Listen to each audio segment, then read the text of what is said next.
Selamat pagi pemirsa, Presisi Pagi kembali hadir untuk Anda, edisi Selasa 6 Mei 2025. Selama 1 jam ke depan, kami juga telah menyiapkan berbagai informasi terkini. Bersama saya Bribda Josyunika, kita lihat dulu 3 berita utama pagi ini.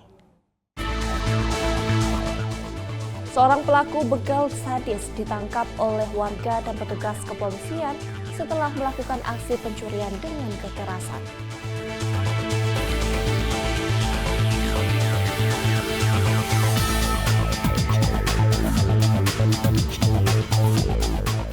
Untuk meningkatkan jiwa nasionalisme dan membentengi generasi muda dari bahaya radikalisme, Satgas 3 Preventif Operasi Madagoraya menggelar pembinaan dan edukasi di Kabupaten Poso, Sulawesi Tengah.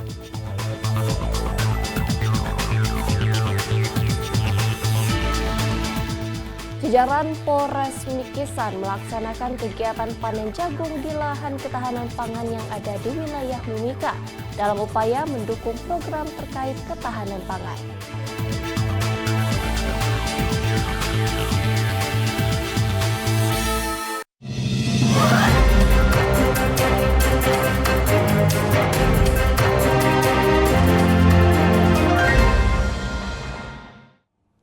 Pemirsa, di informasi pertama, Kapolrestabes Palembang Polda Sumatera Selatan menggelar konferensi pers yang berlangsung di lobi Patria Polrestabes Palembang terkait pengungkapan kasus pencurian kendaraan bermotor yang berhasil diungkap oleh Polsek Sako. Tersangka MM 24 tahun ditangkap setelah mencuri sepeda motor milik korban berinisial S 21 tahun.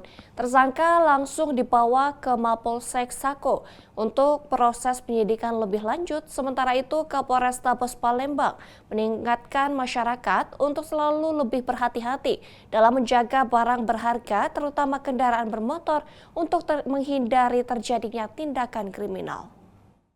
Juga telah berhasil melakukan pengungkapan tindak pidana curanmor yang notabene dilakukan oleh saudara Muhammad Mario bin Amri Faisal. Motifnya adalah, saya ulangi, modusnya adalah memanfaatkan kelalaian daripada pengguna kendaraan yang meninggalkan kunci kendaraan yang masih menempel di kendaraan tersebut. Sekali lagi rekan-rekan, kita ingatkan bersama-sama agar keamanan kita bangun bersama-sama dengan kepedulian rekan-rekan pengguna pemilik sepeda motor, agar jangan bosan-bosannya selalu melihat apakah kunci kendaraan sudah dilakukan tindakan pengamanan, diambil dari sepeda motor atau belum. Karena ini yang sering dilakukan oleh para pelaku aksi kejahatan. Para pelaku ini melakukan semacam patroli, melihat kelingan masyarakat di mana ada sepeda motor, siapa tahu kunci sepeda motornya masih tertinggal, dan disitulah petugas ataupun pelaku kejahatan melakukan aksinya. Namun alhamdulillah rekan-rekan sekalian, kesigapan teman-teman unit Reskrim Sako, hasil identifikasi di lapangan, kita berhasil menangkap pelakunya dan kendaraan korban dapat diamankan kembali. Dengan demikian, saya ulangi, kendaraan korban berhasil kita identifikasi, namun beberapa barang bukti yang melekat pada sepeda motor tersebut berhasil kita amankan berupa STNK milik korban. Demikian juga kami juga mendapatkan petunjuk di lapangan rekaman CCTV yang ada. Dengan demikian kami mudah untuk mengidentifikasi pelakunya. Kami juga telah mengamankan beberapa hasil kejahatan, hasil penjualan sepeda motor tersebut yang saat ini sudah dilakukan penyitaan oleh unit reserse Polsek Sako. Atas peristiwa tersebut tentunya pelaku kejahatan kami jerat dengan persangkaan pasal 363 KUH pidana dengan ancaman pidana 7 tahun. Rekan-rekan sekalian yang saya hormati, menyambung peristiwa yang pertama tadi, Tentunya pelaku kejahatan yaitu saudara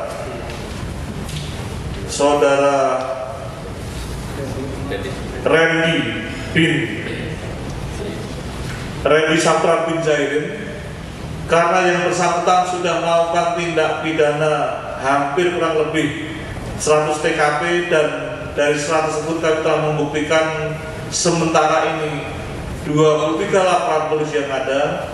Tentunya persangkaannya kita juntokan dengan pasal 64 KUH pidana, yaitu kejahatan yang berulang, yang pada akhirnya inilah mengakumulasi daripada tindak pidana yang telah dilakukan sebelum-sebelumnya. Dengan demikian tentunya kami dengan adanya tersangka tersebut menjadikan informasi bagi JPU atau jaksa penuntut umum dalam rangka merumuskan penuntutannya atas pasal persangkaan maupun ancaman pidananya. Karena kejahatan yang berulang kurang lebih 23 LP tentunya akan menjadikan pertimbangan jaksa atau jaksa penuntut umum dalam rangka merumuskan daripada rencana penuntutannya. Kamu siapa namamu? Mario siapa namanya? Mario. Oh, yang TKP-nya di Saku ya? Gimana ceritanya kamu bisa mencuri motor? Dari rumah gua ke jalan lihat motor atau kuncinya di depan rumah tuh.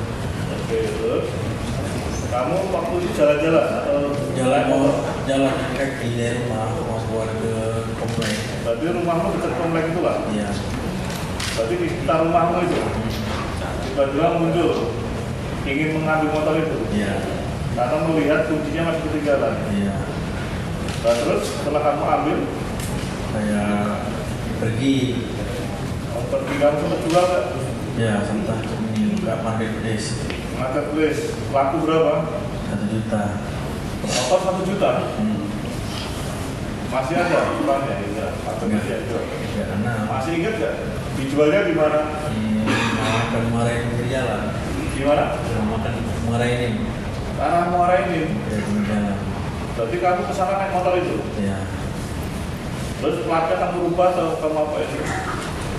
Tetap pakai plat motor itu atau bagaimana? Ya motor itu lah. Siang hari atau malam hari? Jam maghrib. Maghrib. Jadi sambil gelap-gelap gitu. Iya. Oke, makasih. Yang terakhir rekan-rekan sekalian, Sementara itu, pemirsa, Polres Dumai berhasil mengungkap kasus kekerasan seksual terhadap anak di wilayah Bagan Besar, Kecamatan Bukit Kapur, Kota Dumai, Riau beberapa waktu lalu. Ironisnya, pelaku adalah ayah kandung korban.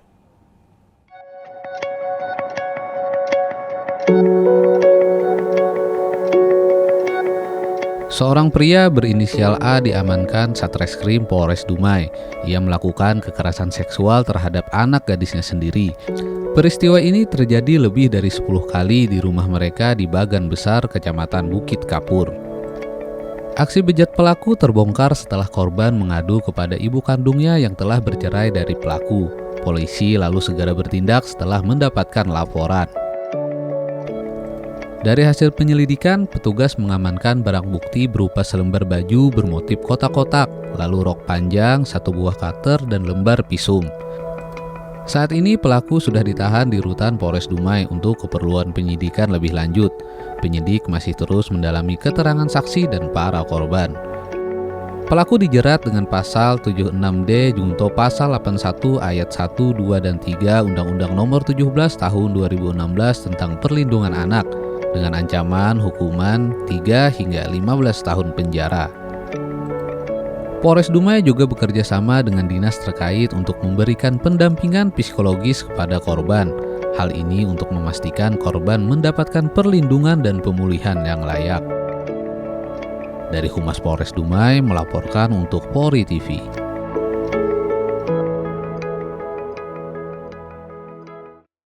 Pemirsa, seorang pelaku begal sadis ditangkap oleh warga dan petugas kepolisian setelah melakukan aksi pencurian dengan kekerasan di trotoar jalan depan Bank OCBC, Jalan Buah Batu, Kota Bandung pada Minggu dini hari. Kapolrestabes Bandung Kombes Pol Budi Sartono menerangkan bahwa pelaku yang ditangkap berinisial R usia 19 tahun, sedangkan satu pelaku lainnya masih dalam pengejaran polisi atau DPO.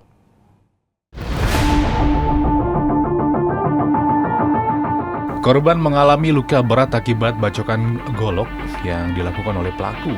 Warga yang mendengar teriakan korban langsung mencoba menolong dan mengejar pelaku R hingga akhirnya berhasil ditangkap. Sedangkan satu pelaku lainnya kabur dengan sepeda motornya. Hari ini kita akan merilis kasus 365 pencurian dengan kekerasan atau begal yang kejadiannya pada hari Minggu subuh tanggal 3 pagi di Jalan Buah Batu nomor 236 di depan Bank OCBC. Untuk korban atas nama Juwita, kelahiran tahun 2003. Jadi untuk kejadiannya adalah yang bersangkutan pada saat hendak pulang pada memesan ojek online, sambil menunggu ojek online tersebut di depan Bank OCBC, korban lagi memegang HP karena sedang menunggu ojek online. Datang satu kendaraan bermotor berboncengan berdua, langsung mengambil paksa handphone dari korban tersebut, dan dari korban melakukan perlawanan. Karena melakukan perlawanan mempertahankan HP tersebut, akhirnya dari tersangka melakukan pembacokan ke kepala dan tangan. Akibat dari itu korban luka, dan karena luka tersebut melakukan teriakan, ada warga yang mendengar. Dari warga langsung memberitahukan ke polsek terdekat kepada anggota, dan anggota polsek langsung bergerak cepat. Mendengar itu langsung melakukan pengejaran kepada tersangka yang melarikan diri, dan alhamdulillah satu tersangka atas nama RH sudah bisa kita amankan, sedangkan satu tersangka lain atas nama GU masih kita lakukan pengejaran alias DPO. Saya mengimbau kepada tersangka untuk menyerahkan diri, karena dari anggota kami akan terus melakukan pengejaran sampai dengan tertangkap.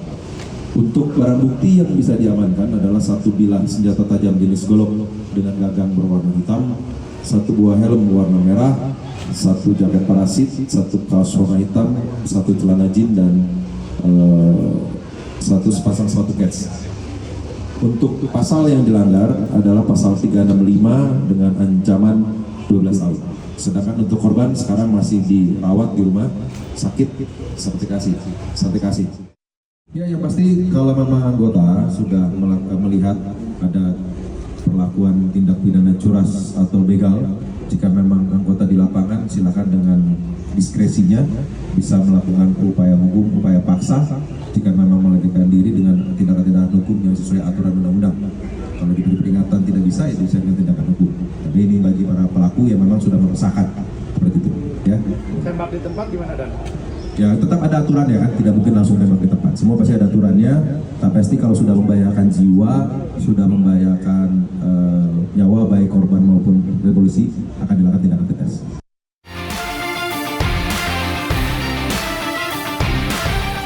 Kombes Budi mengatakan bahwa pelaku diketahui sudah beberapa kali melakukan aksi pembegalan di Kota Bandung. Pengakuannya pelaku juga melakukan pembegalan di lokasi lainnya di Kota Bandung. Pelaku dikenakan pasal 365 KUH Pidana dengan ancaman di atas 5 tahun penjara. Polrestabes Bandung menegaskan pihaknya akan melakukan tindakan tegas terhadap para pelaku kejahatan jalanan. Dari tim Humas Polda Jabar melaporkan untuk Polri TV.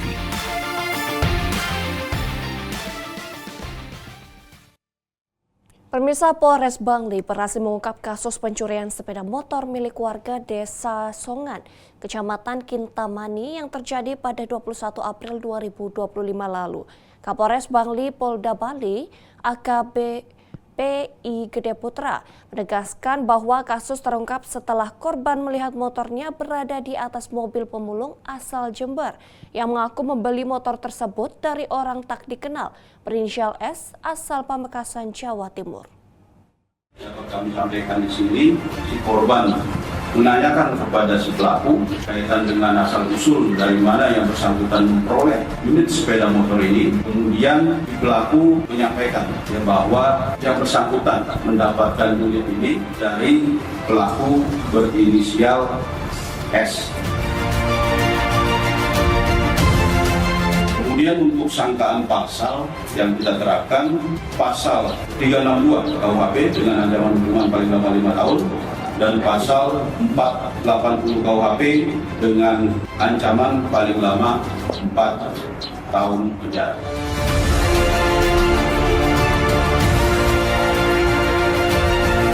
Berkaitan dengan kasus itu, pada kesempatan ini juga kami mengucapkan terima kasih kepada masyarakat yang sudah membantu pengungkapan kasus ini sehingga si pelaku ini bisa berhasil diamankan dan untuk saat sekarang ini sudah kita tetapkan sebagai tersangka dan sudah kita lakukan penahanan.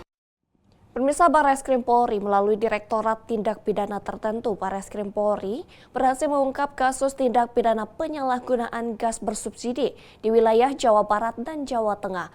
Dari hasil pengungkapan tersebut, negara diperkirakan mengalami kerugian hingga miliaran rupiah.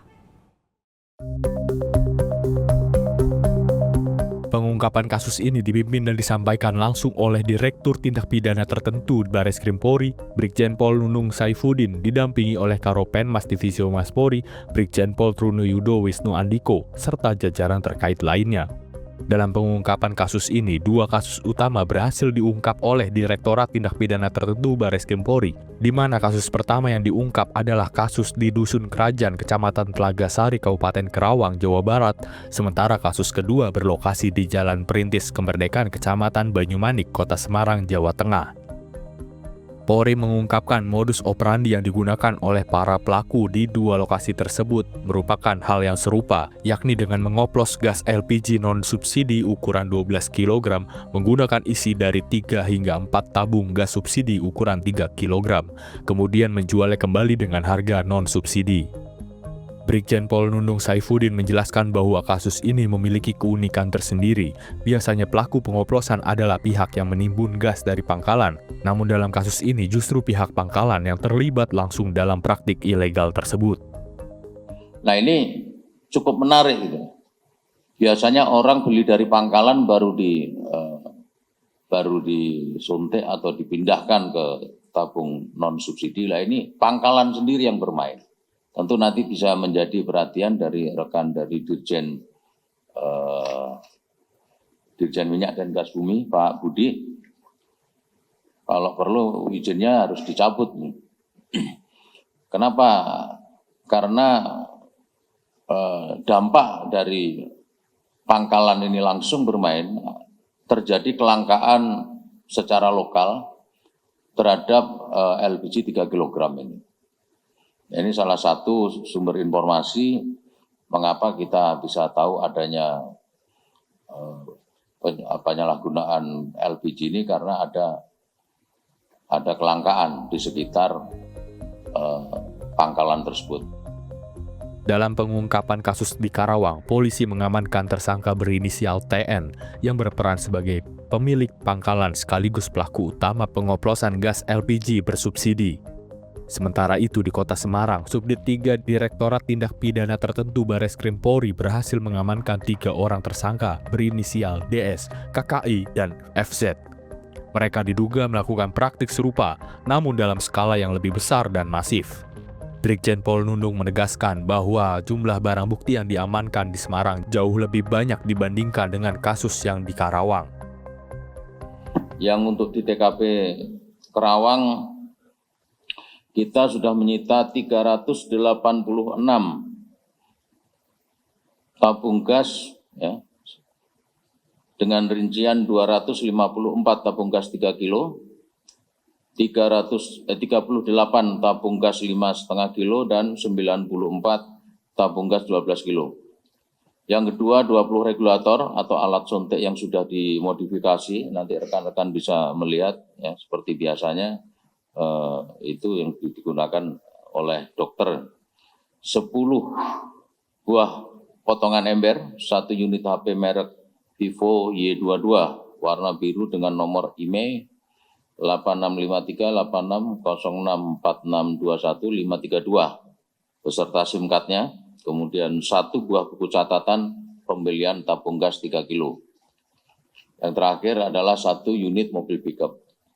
Sementara itu rekan-rekan yang di Kota Semarang ini penyitaan barang buktinya lumayan besar, ya, cukup signifikan dengan jumlah tabung 4.109 tabung gas dengan rincian 20 tabung ukuran 50 kg, 649 tabung ukuran 12 kg, 95 tabung ukuran 5,5 kg, dan 3.346 tabung ukuran 3 kg. Nah, ini yang subsidi. Selain itu kita juga menyita 10 unit selang, 1 unit timbangan, 12 pak segel baru warna kuning tabung 12 kg, 5 ikat plastik es batu ukuran 250 gram, 5 pak segel warna putih untuk tabung 5,5 kg, 3 unit handphone, 1 unit truk, dan 2 mobil pickup. Direktorat Tindak Pidana Tertentu Bareskrim Polri menegaskan komitmennya untuk menindak tegas segala bentuk penyalahgunaan gas subsidi maupun barang bersubsidi lainnya, karena tindakan tersebut sangat merugikan negara dan masyarakat luas. Dari Jakarta, Jelang Baskara, Sugeng Priyatno, Polri TV. Pemirsa, tetaplah bersama kami, Presisi Pagi akan segera kembali.